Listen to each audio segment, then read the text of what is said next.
도착하면 누나랑 형이랑 다 와 있겠죠? 그렇겠지. 엄마 아빠도 먼저 가셔서 할머니 생신 준비 다 해두셨다니까 우리만 가면 되지. 그건 그렇고 동훈아, 선물은 준비했니? 그럼요.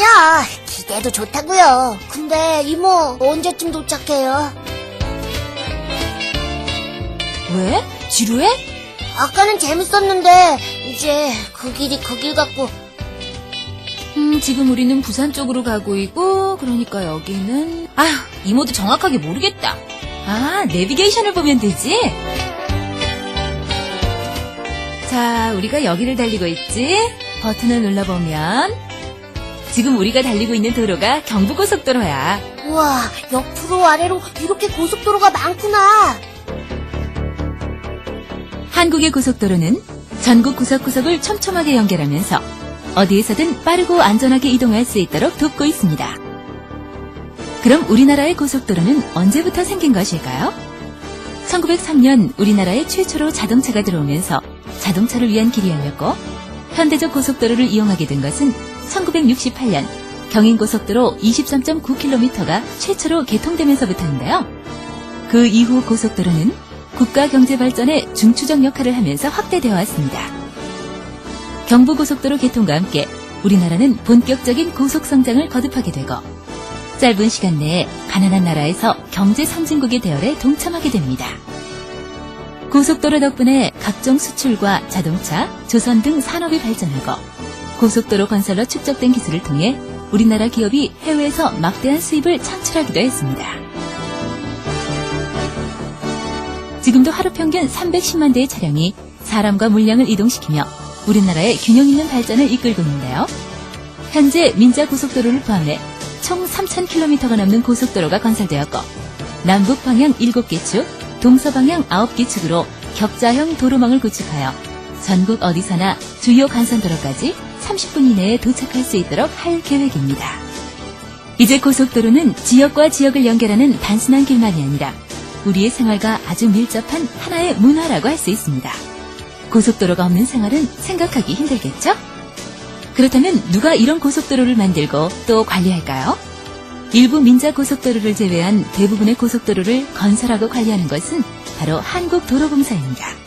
1969년부터 국민들과 함께해온 한국도로공사는 고속도로의 건설 확장은 물론 체계적이고 과학적인 유지와 함께 다양한 편의시설을 설치하고 관리합니다. 또한 고속도로와 관련된 분야를 연구하고 그 기술을 개발함으로써 더욱 편리하고 안전하며 빠른 고속도로를 우리에게 선사하고 있는데요. 이렇게 한국도로공사는 고속도로 건설과 유지 관리를 통해 국가 경제 발전과 국민 생활의 질 향상을 위해 노력하고 있습니다. 근데 이모, 궁금한 게 생겼어요. 뭔데? 고속도로에서는 차들이 아주 빨리 달릴 수 있잖아요. 그럼 도대체 얼마나 빨리 달릴 수 있는 거죠?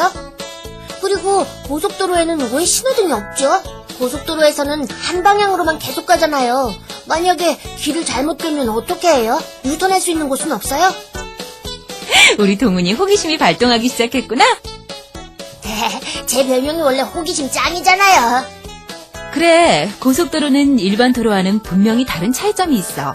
빠르고 안전하게 달리기 위한 길이니만큼 고속도로만의 특징이 있겠지? 그렇습니다. 고속도로는 고속교통에 이용되는 자동차 전용 도로로 자전거나 오토바이와 같은 이륜차와 사람의 출입은 제한되고 인터체인지에서만 진출입이 가능하다는 특징이 있습니다. 그렇기 때문에 신호등은 필요가 없겠죠? 또한 진출입로만 이용해야 하므로 일반 도로에서처럼 유턴을 할 수 없습니다. 그런데 아무리 빠른 속도를 위한 도로라 하더라도 모두의 안전을 위해서 속도 제한을 두고 있는데요. 최고 속도가 시속 80km에서 110km까지 구간별로 차이가 있습니다. 또한 한국도로공사는 더 빠르고 더 안전한 길을 열기 위해 다각적인 노력을 기울이고 있습니다. 설계에서 완공, 그리고 유지 관리까지 안전성과 효율성을 높이기 위해 다양한 첨단 기술을 도입하고 있고 고속도로 건설에서 피해를 입을 수 있는 야생동물을 위해 이동 통로를 활용하는 등 자연 환경을 온전히 지키기 위해서도 최선을 다하고 있습니다. 안전운전을 위해 편안한 휴식을 취하도록 쾌적한 휴게소를 만들고 유지하는 것도 한국도로공사의 중요한 임무입니다. 이외에도 아주 특별한 고속도로를 만들기 위한 활동이 다양하게 진행되고 있는데요.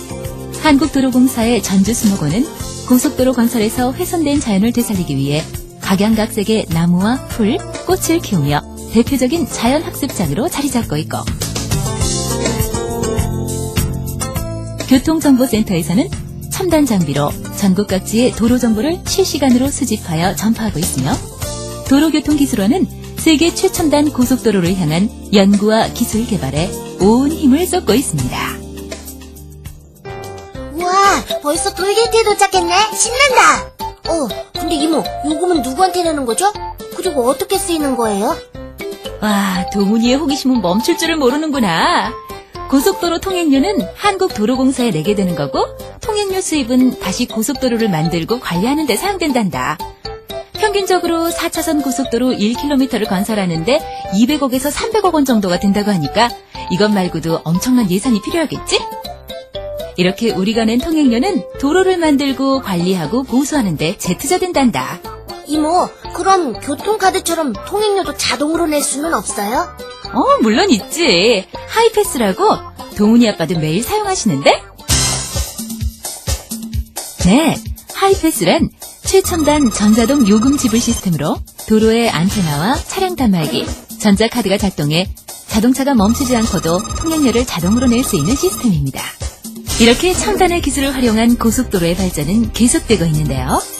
앞으로 펼쳐지게 되는 고속도로는 전 고속도로에 깔려있는 정보통신망과 첨단 기계가 만나 언제 어디서나 필요한 정보를 전달해주는 보다 첨단 고속도로가 될 것입니다.